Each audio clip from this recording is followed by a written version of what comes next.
জিয়াউর রহমানের গড়া দল ৪৬তম জন্মবার্ষিকী এবং প্রতিষ্ঠাবার্ষিকী আমরা আসলে যেই র্যালি করেছি আমাদের রূপগঞ্জ থানা এবং তারাবা পৌরসভা আমরা মিল্লা র্যালি করেছি। আমাদের র্যালি অনেক সুন্দর হয়েছে এবং আমাদের সাংবাদিক ভাইয়েরা যারা কষ্ট করেছে তাদের প্রতি আমরা ধন্যবাদ জানাই। তারা আমাদের সাথে রয়েছে, আমাদের নিয়মিত খোঁজখবর রাখছে এবং খোঁজখবর নিয়ে আমাদের নিউজগুলা প্রচার করছে। আসলে আমরা ওনাদেরকে আমরা ধন্যবাদ জানাই। আসলে আমি একটি কথা বলতে চাই, বাংলাদেশ সামাজিক সাংস্কৃতিক জাসাস এই দলটাকে আমরা আরও যাতে অনেক শক্তিশালী হয় এই লক্ষ্যে আজকে আমাদের এই র্যালি। এবং আজকের র্যালির উদ্দেশ্য হলো আমাদের এই রূপগঞ্জে জানে জনগণ যেন জানে বলে না একটা নিরপেক্ষ, একটা ভালো, একটা সাদাবাজি ছাড়া, সন্ত্রাসী ছাড়া একটা দল আমাদের আছে।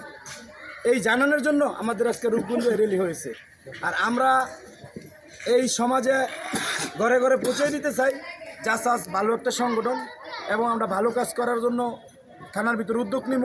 আমাদের যদি আল্লাহ আরও সামনে ক্ষমতা থাকে আমরা উদ্যোগ নিব এবং দেশনায়ক তারেক রহমানের এই দিক নির্দেশনায় আমরা ৩১ দফা যেই লক্ষ্য আমাদেরকে দিয়েছে এই ৩১ দফা লক্ষ্যটা আমরা ঘরে ঘরে পৌঁছাতে চাই আমরা জাসাসের পক্ষ থেকে।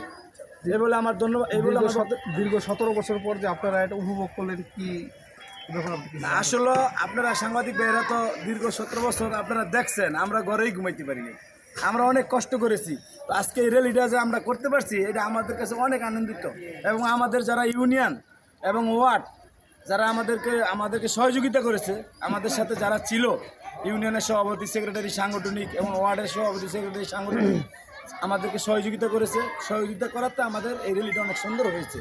আর আমরা দীর্ঘ ১৭ বছর পরে র্যালিটা করেছি, আমাদের কাছে অনেকই ভালো লেগেছে। আমার থানা সাধারণ সম্পাদক হিসেবে আমি আমার ইউনিয়ন ওয়ার্ড সকলকে আমি ধন্যবাদ জানাই এই অনুষ্ঠানে অংশগ্রহণ করছে জন্য। এর আগে তো অনেক নির্যাতিত শিকার হয়েছেন, যে এটার ব্যাপারে কিছু জানতে। আমরা আসলে আমি যেই জায়গায় দাঁড়ায় আজকে আপনাদের সাথে কথা বলতে পারতাছি, আসলে এই জায়গায় আমি মাস্ক ছাড়া আইতেই পারিনি। কেন আইতে পারিনি জানেন? দেখলই হয়তো ওই যে বিএনপির লোক যায় দাও, এরকম আমরা নির্যাতিত দেখতাম। আর ঘরের ভিতরে আমরা পুলিশের, ডিপির এবং র্যাবের ভয়ে আমরা ঘরে ঘুমাইতে পারিনি। এই বহু ছেলেমেয়ের সন্ধ্যা হইলে বলছি আমরা আজকে যাইতেছি অন্য এক জায়গায় ঘুমাবো, তোমরা কেউ আসলে দরজা জানালা খুললো না, এরকম বইলে আমরা অলরেডি পলাই গেছি। তো আজকে আল্লাহর রহমতে এবং ছাত্রদের আন্দোলনে আমরা বিজয় হইয়া আমরা সক্ষম হয়েছি আমাদের বাড়ির সামনে দাঁড়ায় আপনাদের সামনে কথা বলার জন্য। আমরা আসলেও খুব আনন্দিত এবং আল্লাহর কাছে আমরা শুকরিয়া জানাই।